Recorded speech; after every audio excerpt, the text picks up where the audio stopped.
What's up? Peace and love. Hope everyone is staying blessed. So, today is December 31st. We enter a new year tomorrow. And so, I thought it would be good to touch on some of the things that we need to get prepared to encounter in 2019 and the effects of some of the things that are already starting in 2018 and how can we prepare ourselves for what's to come. So, first of all, I think we're definitely seeing the laws of karma in full effect. And it's something that we're going to really see more of in 2019. Now, if you're a mystic, we could call it the law of compensation. If you're a Christian, we could call it you reap what you sow. But I think more than ever before are we witnessing the fruits of you reap what you sow. And a great place to start would be South Africa. Now, this hasn't been covered too much in the news. I think just out of fear of the powers to be. But right now in South Africa, if you haven't been paying attention, there is a complete shift happening. If you're not familiar with the history of South Africa, it was invaded, I guess you could say, by a small group of people called the Boers in the 1700s. I think even earlier than that. I think they came even in the 1600s. And they lived there. They fought a war called the Boer War, and they came with the Christian mentality. A lot of the Boers were known as Quakers.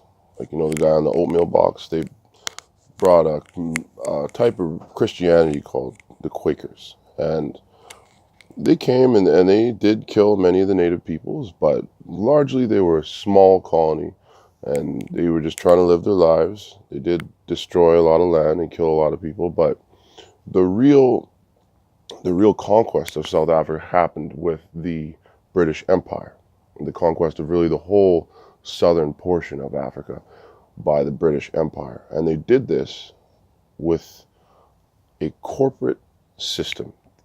The British Crown and several very rich Jewish families, the Rothschilds, the De Beers, the DuPonts, the Rhodes family, they created companies, much like they'd done in Canada, where you have the Hudson Bay Company that was used sort of almost as a front to colonize Canada. Or you had in India, you had I think it's called the British India Company. It was the same thing. The same model was brought to Africa, and you had this British African company headed by these rich families, and they killed, they colonized, and they gave us South Africa as we have it today. And throughout the 60s, we know about what happened with apartheid and the extreme racism that took place in South Africa, and the two-class system that led to, and the extreme impoverished conditions that many black people endured and still endure. But the tables have turned.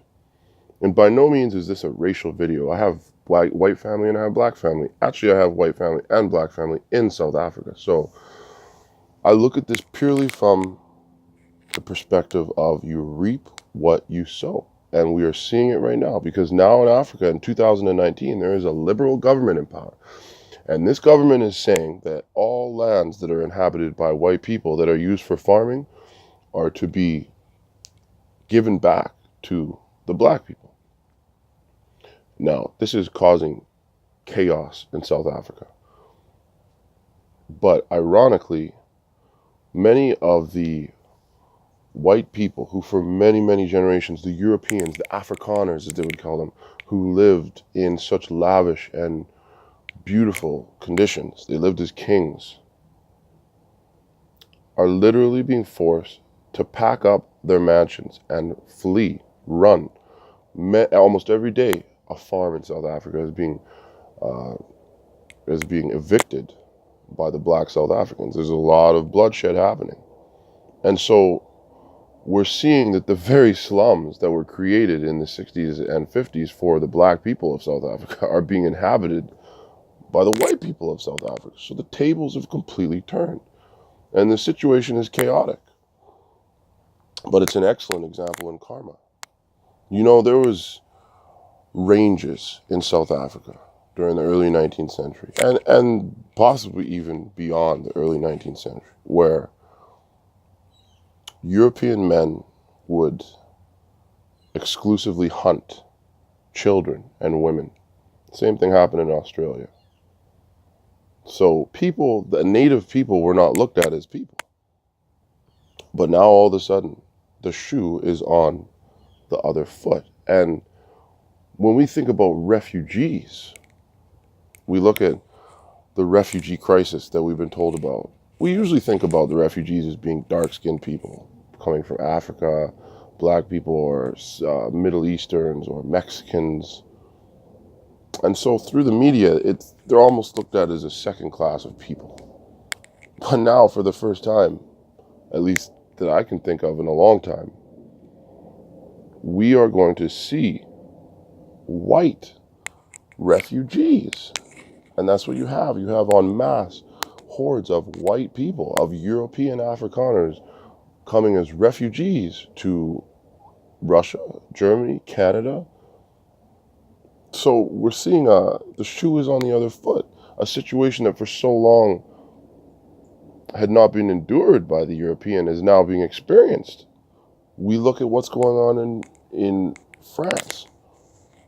Much of France's wealth is stolen, not just from Africa, but from all over the world, from indigenous peoples. And right now we're seeing the country of France being completely overhauled. Revolution is an order. It's the order of the day. Look at the United Kingdom. Similar thing is happening in the UK. Chaos has come to the political system. Chaos has come to the political system of America.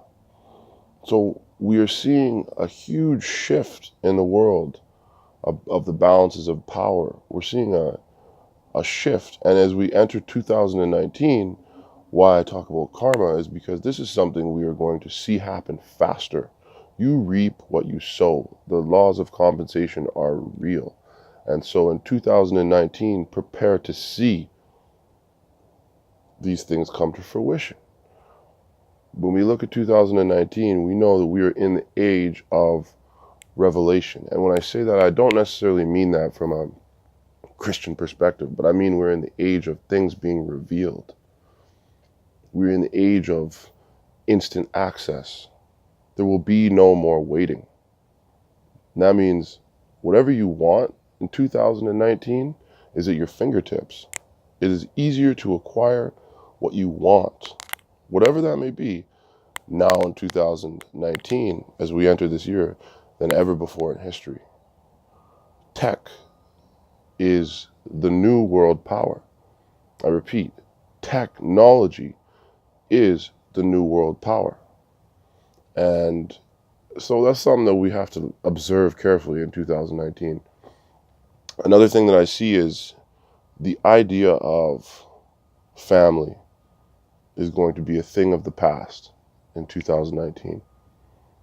Men and women will no longer look to get married, and families will be a thing of the past. It will be looked at as inconvenient, as expensive, as a burdensome choice to become a family man or woman. And thus we see these new concepts around gender identity. So prepare yourself in 2019, because in 2019, all things will be possible. Meaning, if somebody decides one day, hey, I want to be a woman, that will be instant. If someone decides I want to be a man and they're a woman, it's going to be instant. If someone decides they want to be half man, half something else, half animal, these possibilities are going to be opened up to us in 2019. Things that we never ever thought of, or things that were in science fiction movies, we are going to see. So it is going to be a time for those of you out there who are concerned with higher principles, or concerned with spirituality or traditional family values, to treasure those principles and values and keep them close to your heart, because in 2019, my brothers and sisters, I promise you, those values will be under attack like never before. We look at the way that we do things. We look at the way that we think about things. Our thoughts and our actions are now going to be inseminated into our technology. So we hear about the microchipping. Well, you may not have a microchip in your hand, but I guarantee you have a cell phone, which is a microchip, that doesn't leave your side. That cell phone is with you all the time. And slowly but surely, that technology is going to be introduced inside of our bodies. So again, for anybody who has principles or values that say that that's not something they want to be part of, be on the watch in 2019, because it's coming. It's here. It's now. 2019, we're going to see a war around the world that is much different than the world wars fought in the past. We're going to see a war fought in the minds of people. Liberalism versus conservatism, conservative ideologies. And much of this will take place inside the halls of the churches.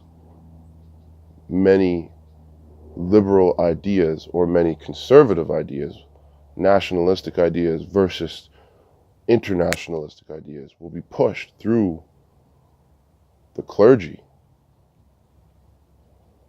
So our trust in our religious institutions is going to be strongly called into question in 2019. And we've already seen the beginning of this in 2018.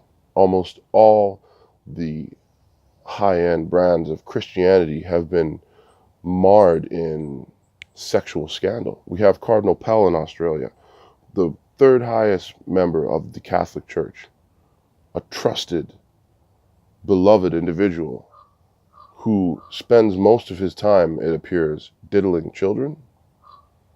We look at all levels of religion, from the Protestant denominations, what we just had going on here with the Jehovah's Witnesses, with the Mormons, all these religions marred in sexual scandals, because the truth is coming to light. And in the age of revelation, which we say this is the age of things being revealed, there will be no secrets. In 2019, everything you say and do can and will be used against you.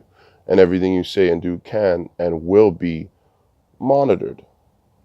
Big up the social credit system in China. And we see this social credit system that is in China seeping into North America, where we like to think we have much more free ideals and much more democratic beliefs. But through technology, this social credit system of keeping track of everything you basically think through the power of algorithms is in our face in 2019. So there's some scary things to think about, I suppose.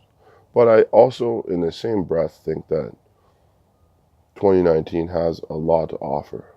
There is a new wave of consciousness that I see hitting the world in 2019. It's an opportunity for a lot of people to have access to information. And so it's going to be an opportunity for a lot of people to change their opinions and change their beliefs. And as we look at 2019, we are going to be forced to question as a society, what do we believe? Because as we see this wave of tech is the new world power. Technology is the new world power. All of our old ways of life are going to be called into question. Even how you have intercourse, or whether you have intercourse. Because believe it, all over the world, there's going to be these new brothels, robot brothels. In 2019, they're already happening. So even the way that we approach sexuality, our most humane instinct, is going to be questioned in 2019. So there's, as we said, some things to be scared about, but we have the power. And as we enter into 2019, we have more information than ever before. The world is more connected than ever before. Right now, you, the listener, could be sitting in Abu Dhabi, you could be sitting in Australia, you could be sitting in New Mexico, you could be anywhere in the world, but you're sitting here talking to me. And that's a beautiful thing. So we have connection like we never had before. So as we go into this year, I think there's going to be a lot of change, but there's going to be a lot of opportunity. And I think the key for those of us who are positive and progressive is we need to remember this is an instant access generation. What you want will happen. What you dwell on will happen. And so we need to be aware, what do we want? What are we dwelling on? What are we spending our time doing? Are we feeding the tech beast? Or if we're principled people, are we feeding our principles? Are we coming together? Are we working for peace? Are we building? All things that we need to be focused on as we jump into 2019. So these are my thoughts for today. I thought it would be nice to share a message of what I see here coming into this new year. I wish everybody peace and safety and good health and love. And there's going to be more great content coming through the new year. So like, subscribe, jump up on the Drinking Gourd, and I'll see you next time. Peace.